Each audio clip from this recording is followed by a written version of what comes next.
Ray Ives here, the pen of an underdog. So much happening. Part 3, going to an interesting part here.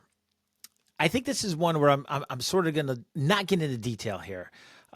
Essentially, this is called The Education Continues, because remember, it was the education after the education, where I was introduced to a character called Martha Massasoit, who was essentially like a schizophrenic but powerful, managing $500 million in category sales. That was my education. And my education was continuing. So on the side, I was sharpening my skills, learning everything about the sector, learning everything about the category, manufacturers, how the business works on high level, everything from systems to people to process to standardized procedures. I was learning. So this is The Education Continues, going to Martha Massasoit. So I realized why she had chosen me to be the voodoo doll, to be the punching bag, because she was relentless. Every meeting, she was putting me down, taking shots at me, which I found interesting because, again, I was there not representing myself, but representing something bigger than myself. And if and when I did put that into perspective, her attacks just really brushed off. And I'll be honest, in the beginning, they cut and they cut deep. It brought me a lot of I'm going to say pain, sleepless nights sort of thing. Her intentions were to hurt me because I worked for Manfredi, who she didn't like. Apparently, a long time ago, she called on Manfredi when he was an executive in California, and he wasn't very kind to her, in her opinion. Okay, so she had it out for me. I'm trying everything possible. I knew that note-taking was probably my easiest way to avoid conflict. Get in the meeting, observe, don't say a lot, listen, learn, observe. And that's exactly what I did. Martha Massasoit would come in. I would be taking notes, following up on assignments, writing things to follow up, dates, timelines, what's expected, and working against that timeline to the best of my ability. Relentlessly working against it to deliver and exceed her expectations. So out of nowhere, here we are, we're in the meeting, and she's speaking, I'm taking notes. I got to the point where I was so good at note-taking, she would be talking, and I would be saying, and writing at the same time.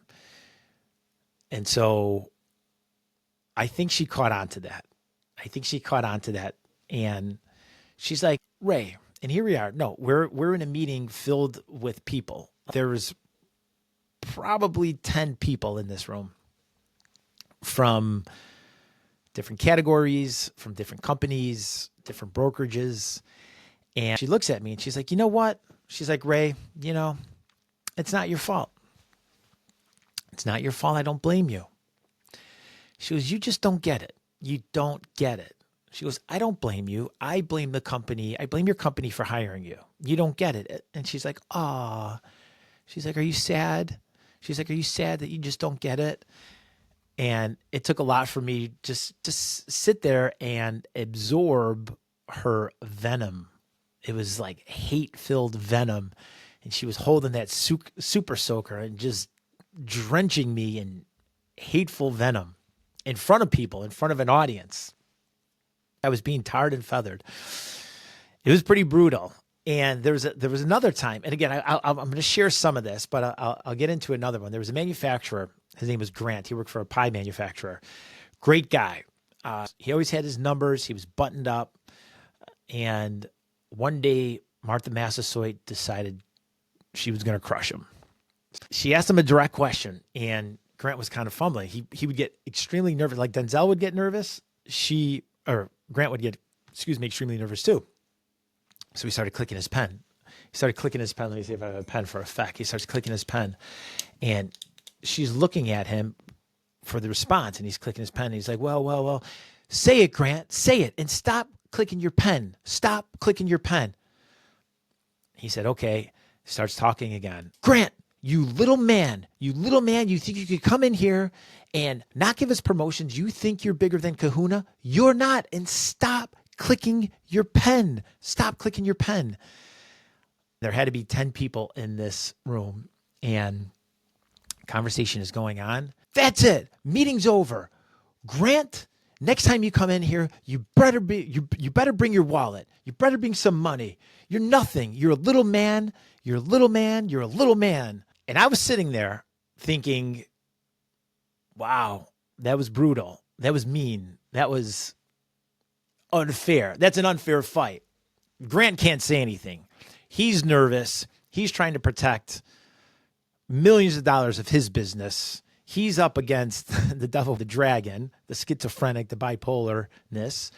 And I honestly sympathize with the guy. I was there. I've been there. And so there's a couple more stories. I'll leave it in the book, but there's some cool stories. There's some unexpected stories that anybody might run into during their career, during their life. But those were mine. The education continues. And when I say the education continues, I wasn't going back to get an MBA. I wasn't taking continuous education courses or workshops or webinars. I was being abused in an abusive environment.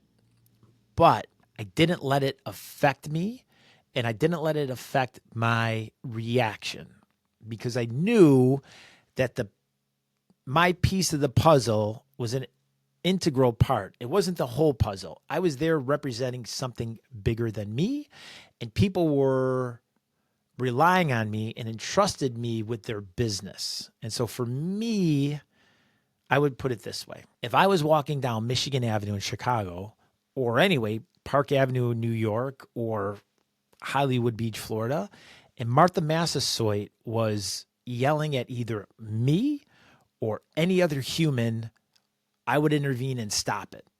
It would be over. And truth be told, in any of those scenarios, I don't think Martha Massasoit would have ever said those things to me or to anyone else. It was this power highness. She was high on power. She was high on authority. Now, I'll also say this. I realized as the years went on that she was overqualified for the position. Now, life had handed her some hits. I won't share any personal information, but there's some things she went through. But guess what? Everybody goes through things in life. That doesn't give you a free pass to then take your power and create hate and chaos and confusion and fear. There was no excuse. She was, in some ways, based on her education, for her to be at that level, she was living short of her potential. Check out the book. There's stories in there, and I'm sharing these stories. They're vulnerable. They're somewhat controversial, but it's, again, to paint a bigger picture and to understand the story and where it leads. I think you'll be entertained. Stop consuming, start creating.